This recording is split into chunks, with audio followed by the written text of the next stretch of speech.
we're all just swimming in information these days, aren't we? Oh, absolutely. It's constant. Yeah, every scroll, every click, it feels like another wave of things we should know. And, we want to be informed, we really do. But who actually has the time to process it all, to really figure out what matters? That's overwhelming. Exactly. So that's why we're here doing this deep dive, pulling out those essential bits of knowledge for you. Today, we're diving into something super relevant, personal branding. But, and this is important, we're not just talking about like polishing your LinkedIn or having a snappy elevator pitch. No, it goes way beyond that. It really does. It's about truly understanding who you are deep down and crucially, how that understanding makes a real difference in the world. We've been digging into some fantastic insights from the instructors of the Personal Branding Strategist program. We're talking Marie Zimenoff, Susan Chritton, Jacqueline Peros. What a really experienced group. Absolutely. So our mission today is simple. Cut through the noise, find out what's new and trending in personal branding, and pull out some practical strategies, especially thinking about how coaches can use this stuff straight from these experts. Ready to jump in? Let's do it. What's really interesting right off the bat is how Susan Chritton frames it. She says personal branding isn't just your online stuff. Right. It's about getting a lot more clarity about who you are in the present moment. The present moment. That's key. Yeah, she says not just who you have been or who you will be, but who you are and how does that help guide you into the future. It's active, it's right now. I like that focus because Marie Zimenoff jumps on a related point, something a lot of people struggle with, right? Yeah. Connecting who you are to how do you get paid to do that. Sounds simple, maybe. Seems like it should be. But she points out that so many people just haven't really sat down and, made that connection. Why do you think that is? Is it just not knowing ourselves well enough or something else? I think it's often a mix. Sometimes it's just not taking the time for that deep reflection. Other times, maybe it's scary to commit to one thing when the world wants you to be flexible. That's a good point. And Susan Chritton really pushes back against the idea that branding is just fluff. Right. It needs substance. Exactly. It has to be realistic, practical, grounded in who the person is and how they actually fit into the, the world of work.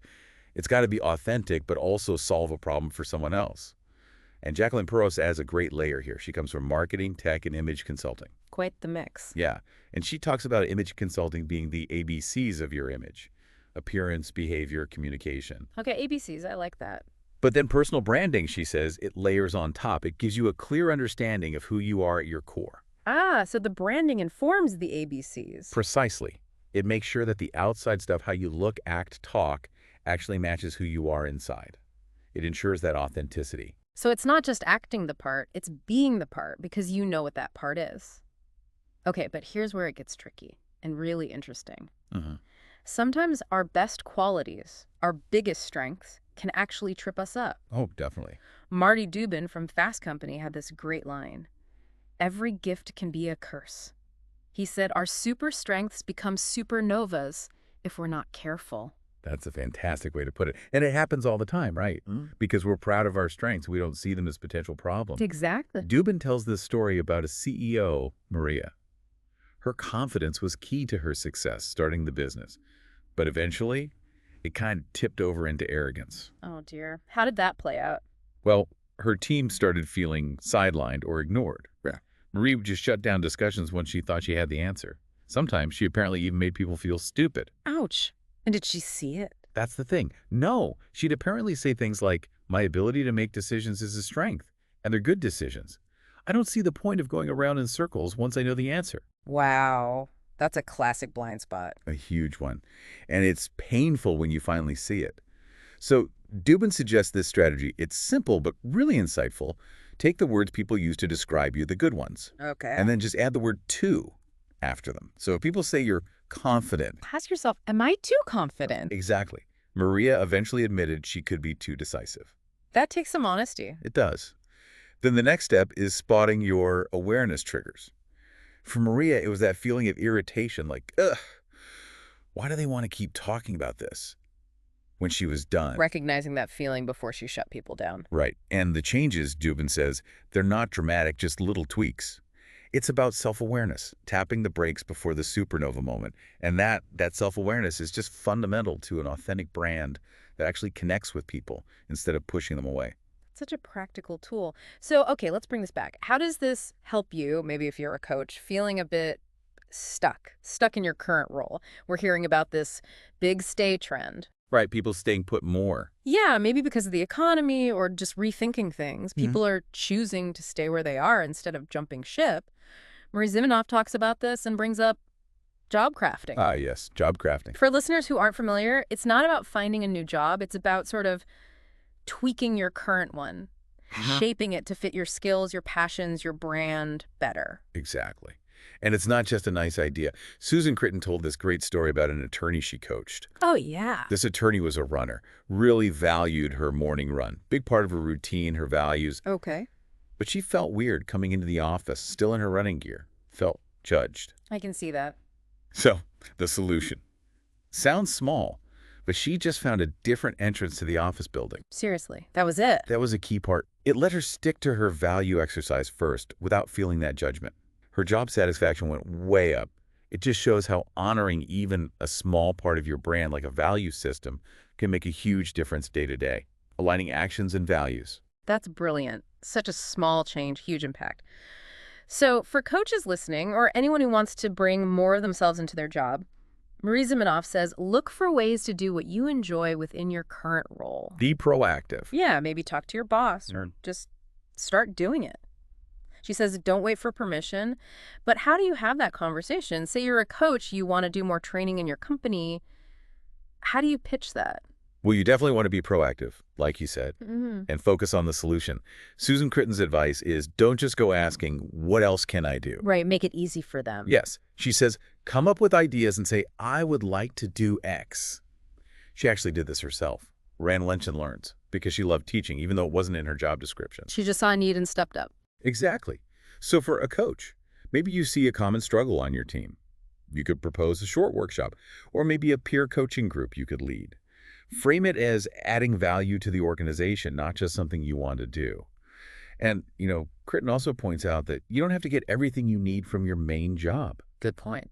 Think about leadership roles in your professional associations or maybe community activities. Great places to build your brand, use different skills. Diversify your brand building efforts. Right. And she also mentioned the rise of employee resource groups, ERGs, within companies. Oh, yeah. Those are becoming much more common. They're fantastic for visibility, for showing leadership, for building your brand internally by doing things aligned with who you are, even if it's outside your normal tasks. That's really smart, looking beyond the job description. Okay, but I can hear people thinking, yeah, but in this economy, that phrase comes up so much. Always. Susan Chritton actually said she's been hearing that for 30 years. That puts it in perspective. It does. Her point is, look, there are always difficulties, there are uncertainties. It just comes down to being creative, adaptable. And Marie Zimenoff adds that maybe right now I might be in a little bit of a time of hustle at work. You might have to lean in more sometimes. It's often a phase, not forever. And part of that hustle, especially now with remote and hybrid work, is being visible, strategically visible. How do you do that when you're not physically there? Susan Chritton is super direct about this. Turn on your camera. Simple but effective. Makes a huge difference in seeming present, engaged. She also says, if you can, plan your office days. Go in when you know others will be there, get that face time, have those casual chats that build connections. Visibility equals opportunity. Totally. Be seen, be heard. And building on that, Karen from our sources mentioned really engaging in meetings, like contribute to meetings, ask questions, be in the chat. Don't just lurk. He's an active participant. Right. And Marie Zimenoff really drives this home if you get invited to do something, especially if it gives you visibility or a chance to show your skills. Just say yes. See it as a brand opportunity. Exactly. These aren't just extra tasks. They're chances to show people who you are and what you can do.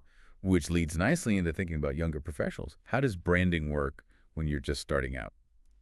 Good question. Susan Chritton says, for early career folks, it's about developing an awareness of who you are and what it is you have to offer. Then maybe pick one or two things that you say, I'm really good at this. Focus is key early on. Yes. And the absolute most critical part, she says, is that your actions have to align with your words. You have to walk the talk. Authenticity for them is about demonstrating capability, not just saying you have it. That alignment piece again, Marie Zimenoff told this really personal story about that. She said she identified rebellious as a core part of her personality, even as a kid. Hmm. And she wished someone had helped her see back then how that trait, which maybe seemed negative, could actually be a strength, like being an innovator or someone who, constructively challenges things. Reframing it. Exactly. She feels strongly that young people need reinforcement that those threads are okay, and that coaches can really help them see those core traits as brand assets. That's powerful. And Jacqueline Peros, she works a lot with young professionals. She sees this too. She helps them see that things like being adaptable and flexible is a strength that employers are embracing more now than ever. Which is crucial in today's world. Absolutely. And there's proof it pays off. She mentioned a Bureau of Labor Statistics stat. Early career professionals who can demonstrate consistent value can increase their earning potential 10 to 20% within the first 2 years. Wow, 10 to 20%. Right. So branding helps you articulate and show that value consistently. It's about positioning yourself as the answer to problems. That's a huge incentive. But it also connects to resilience, doesn't it? Marie Zimenoff used that great roots analogy. Oh, I like that one. She said, the more solid you are in your brand, the easier you can adapt. Your brand is like those deep roots. Right, keeping you stable even when things shift. Yeah, you have that core stability, that buoyancy to handle changes, even move between industries, because you're not just your job title, you're your unique value. And Jacqueline Peros really clarifies this. Building your brand means figuring out what you want to be known for. Often she says, aim for one thing. Keep it focused. Find your niche. Sort of, yeah. It's about extracting who you are at your core, and then making sure that how you see yourself, how others see you, are aligned. That alignment again. How do you check for that alignment? Well, a simple exercise could be list your top, say, 3 unique strengths. Then ask someone you trust, a colleague, a mentor, how they see your strengths. Where are the gaps? That's where you work on alignment. Okay, that makes sense. Understand yourself, make sure others see it too. But crucially, it's not just about you, is it? There's the audience. Absolutely critical. It's got to be about what does the audience care about in that? How do you solve their problems? Yes. Marie Zimenoff calls it finding the gaps and how we could help people. So for coaches, this means really, really listening, understanding client pain points, and then showing how your specific brand, your skills, are the solution. Couldn't agree more. Jacqueline Peros really hammers this point about understanding your audience. And for coaches, that audience isn't just paying clients, right? That's right. Who else? It could be internal key stakeholders if you coach inside a company. It's industry people, influencers in your field. It's even your peers in the coaching world. Ah, okay. Different groups need different things. Exactly. She's just actually meeting with people in different departments or different professional groups just to get a larger knowledge of how the company works or how the industry landscape looks. The better you understand all these audiences, the better you can tailor your brand message so it resonates and solves their specific problems. That's really practical. Okay, let's tackle something that holds people back. Yeah. The fear of bragging. That feeling like talking about yourself is pushy. Of a bragging fear. So common. Marie Zimenoff has a great way to reframe it. She says it feels much less like bragging when you're genuinely focused on how you serve your audience. Shift the focus outward. Exactly. It becomes less about self-promotion and more about, here's how I can help you. And Jacqueline Peros adds something really insightful here. She says that often arrogance actually stems from a lack of security. Interesting. So bragging isn't confidence. Not necessarily. She works a lot with clients, especially women who sometimes tend to minimize what they've done. Yes, definitely see that. And helps them build stories around their achievements. She calls it creating an armory of stories. An armory of stories. I like that. Yeah. And these stories are 100% all of them. They're not boasts. They're real examples of impact, of solving problems. Once you have those stories, you can share them naturally, confidently, in conversations or presentations. It feels authentic, not pushy. So if we pull this all back to the Personal Branding Strategist program, the one these instructors teach, Susan Chritton talks about the change she sees in the students. They really do get clear on who they are. That clarity must be huge for coaches. It is, and she says it's a safe space to explore that identity and build their brand. That safety is key for the kind of deep reflection needed. Absolutely. And coaches are often so focused outward on their clients. Marie Zimenoff mentioned that participants actually experience the personal branding process themselves in the program. They go through it firsthand. Yeah, it's not just learning the theory, it's doing the work, which must deepen their understanding massively. The program helps them answer, who am I trying to connect with, and what am I trying to share about myself that connects with them? That's gold for their own careers and for teaching clients later. Totally. And Jacqueline Peros calls personal branding a foundational piece for anyone's career, especially now globally, with more competition. It's more important than ever. For coaches, she says, it gives you the confidence to make those bolder career choices. Like specializing or raising rates. Exactly. Or going after a really unique niche. It's your differentiating factor. Yeah. Your brand is what makes you the coach someone chooses. It makes you memorable, valuable. It really comes back to those roots, doesn't it? Being rooted in that personal brand, as Peros said, lets coaches, lets anyone make those shifts, move between things. Because they're not talking about their job role, they're talking about their unique attributes. That's the power of it. Your core identity becomes your guide. Okay, let's try and wrap this up. What we've really dug into today shows that personal branding, it's just not about looking good online or having a slick resume, is it? Not at all. It's this really deep dive into who you actually are. Then aligning that core self with what your audience truly needs, what problems they have, and then figuring out how to tell that story, your unique value, through real examples. It's a whole journey. Yeah, from the inside out. And thinking bigger picture. This isn't just for job hunting or young grads or even just coaches looking for clients. Right, it's broader. It's this ongoing process. Self-discovery, strategic communication, learning to adapt. Yeah. It really empowers you to handle whatever comes your way, whether you're staying put and doing that job grafting thing or making a big career move. That strong brand gives you the roots, like we said. Lets you be flexible without snapping. Provides that anchor. Exactly. In a world that's always changing. So for you listening, maybe think about this. How could understanding your core strengths and yet maybe those tricky blind spots we talked about help you show up more authentically, more powerfully, starting, maybe even today? And maybe what's one super strength you have that if you push it just a bit too far, might actually be getting in your way sometimes with colleagues, clients? What tiny little tweak could you maybe try this week? That's a great reflective question. And it leads to maybe a final thought. We're always being told to be flexible, be adaptable. But how much stronger is that adaptability when it comes from a really clear, solid, authentic understanding of who you are and the unique value you offer? When the flexibility comes from strong roots. Precisely.